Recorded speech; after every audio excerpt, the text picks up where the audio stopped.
So let's continue with IGCSE multiple choice questions. This is summer 2018 question paper 13. And here's question 15. Which statement about fixed costs is correct? A says they exist only in the long run. Well, no. But it's interesting to note that fixed costs can be, in the long run, all costs are variable. So that's an interesting answer, but it's wrong. You must pay your fixed costs in the long run and the short run, but you can change your fixed costs in the long run. And B says, this is fixed costs. So B says they include raw material and direct labor costs, but everyone knows raw material and direct labor costs are variable costs. So no. And C says they increase at the same rate as output. No, fixed costs are fixed. Total fixed costs remain the same regardless of output. So D must be true, and there it is. Fixed costs must be paid even if there is no output. Like this question, question 14, total costs, they're paying their fixed costs of 40 even if they produce nothing. So the answer for 15 is D. Let's see 16. 16 says, in many countries, the government provides financial help to firms who wish to produce electricity using wind turbines. And that's a good idea. That's a good subsidy. That's the answer. What kind of policy measure is this? It is a subsidy. So C is the answer for 16. Must be, right? That's not taxation.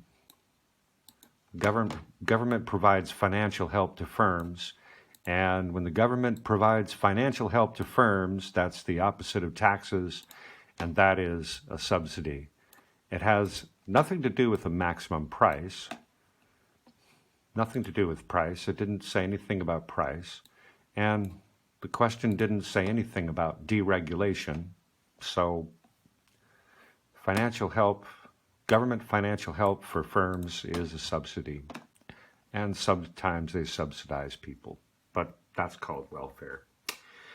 So, number 17 again, and this is a repeat, but maybe it's a good question. What is an aim of government policy, or what is a goal? And it's an interesting question because income tax, income tax is not a goal or an aim of government policy. Income tax is a tool that governments use to implement their aims. Interest rates. Well, the government wants low interest rates, but if B were the answer, it should say controlled interest rates or appropriate interest rates. But interest rates is just another tool the government can use to try to achieve its aims.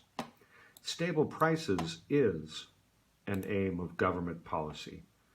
And you can say stable prices is, for most governments, just a little inflation of around maybe 2%, depends on the government. But a stable price is a goal or aim of government policy. Unemployment.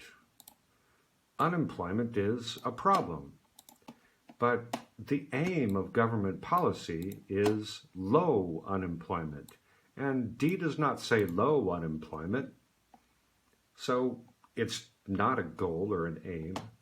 So C is the only answer for question 17. Question 18. This government seeks to redistribute income from the rich to the poor. Okay, so which combination of policy measures is most likely to achieve this aim? Well, now that's an aim, right? That's a government policy aim.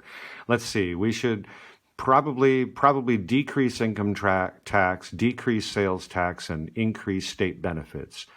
I'll guess. Or you might raise income tax, but let's see.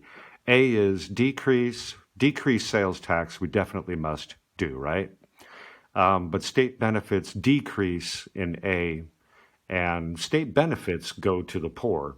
So A cannot be the answer. Most likely to achieve the same. Decrease income taxes. Here's B, if you increase sales tax, you punish the poor because they use a larger proportion of their income to pay for basic necessities. So B cannot be true. It's good to increase state benefits, though. C is probably the answer. Let's see. C, increase income tax. Okay, get some income tax from the wealthy and transfer it to the poor. Sales tax decrease, that's good. And state benefit increase. So C is probably the answer. Let's try D. Increase income tax. No, we can't increase sales taxes. That harms the poor. And of course, decreasing state benefits harms the poor. So the answer for 18 must be C. Let's take a look at 19. Which situation involving the building industry is most likely to be investigated by a government body set up to control restrictive practices?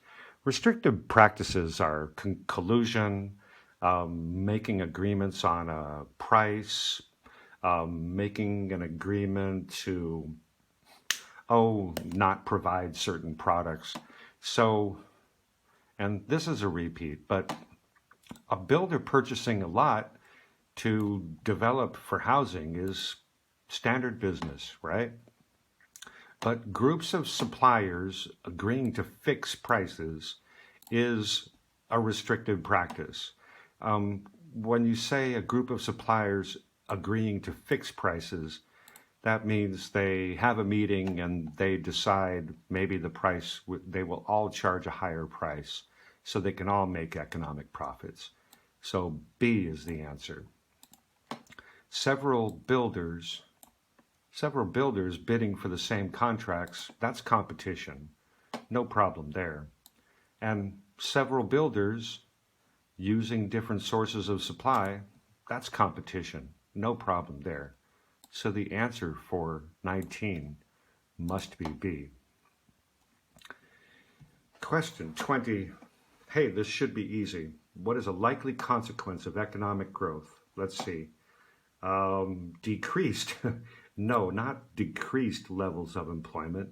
No, increased levels of employment. So not A. Decreased levels of exports. No, probably increased levels of exports. So not B. And C is decreased level of output. But economic growth is an increased level of output. So cannot be C. So the answer must be D for 20. Let's see. Yes, decreased levels of poverty are a likely consequence of economic growth.